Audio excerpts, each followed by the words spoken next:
بسم اللہ الرحمن الرحیم۔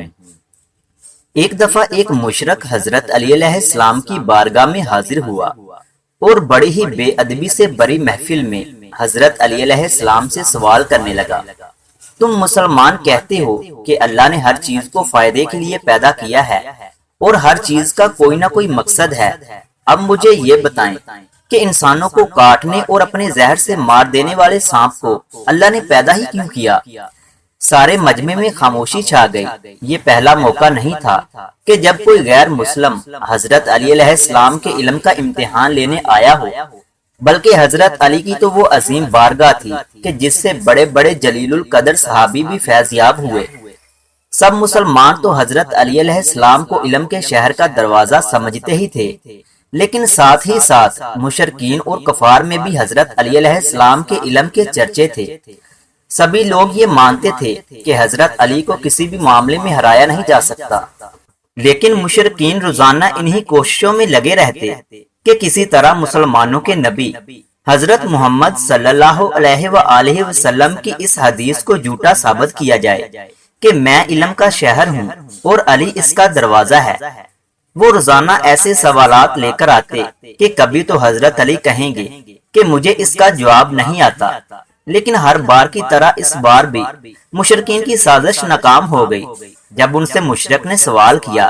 کہ زہریلے سانپ کو اللہ نے کیوں پیدا کیا کہ جس کا مقصد صرف اور صرف انسانوں اور دوسرے جانداروں کو نقصان پہنچانا ہے؟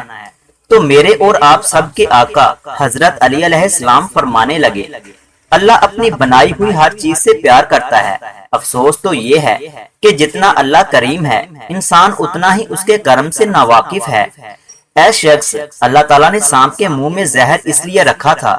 کہ سانپ زور زور سے اپنے منہ سے ہوا نکالے اور اس کی ہوا کی بدبو فضا میں جتنی ایسی بیماریاں جنم لیتی ہیں جو انسان کے لیے نقصان کا سبب بنتی ہیں، وہ تمام بیماریاں ختم ہو جائیں۔ اے شخص، یاد رکھنا، انسان کے وجود میں کچھ ایسی بیماریاں جنم لیتی ہیں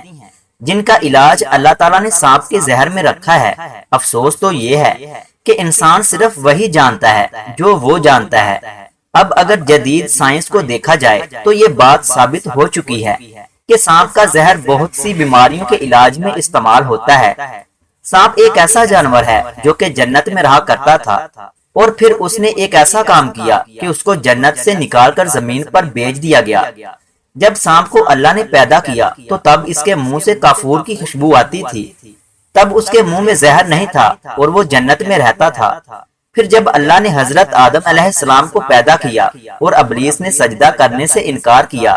تو اللہ نے ابلیس کو زمین پر پھینک دیا۔ ایک دفعہ سانپ اور مور جنت سے نکل کر پہلے آسمان پر آئے تو شیطان ان سے ملا اور کہنے لگا کہ مجھے بھی اپنے ساتھ جنت میں لے جاؤ۔ وہ نہ مانے تو شیطان نے سانپ اور مور کو یہ لالچ دیا کہ اگر مجھے جنت میں لے جاؤ گے تو میں تمہیں کھانے کی ایسی چیزیں دوں گا کہ پہلے کبھی نہیں کھائی ہوں گی۔ وہ دونوں اس کے بہکاوے میں آ گئے اور سانپ اپنے منہ میں شیطان کو بٹھا کر جنت میں لے آیا۔ یہاں آ کر شیطان نے حضرت آدم علیہ السلام اور حضرت حوا کو ورگلایا اور انہوں نے بھی اس پھل کو کھا لیا جس کا اللہ نے منع کیا تھا۔ اللہ نے ان کا جنت کا لباس ختم کر دیا۔ اللہ تعالیٰ نے ان دونوں سے کہا کہ میں نے اسی وجہ سے تم دونوں کو یہ پھل کھانے اور اس درخت کے پاس جانے سے منع کیا تھا، لیکن تم دونوں نے اپنے اوپر بہت ظلم کیا ہے۔ اس پر حضرت آدم علیہ السلام اور بی بی حوا کو اپنی غلطی کا احساس ہو گیا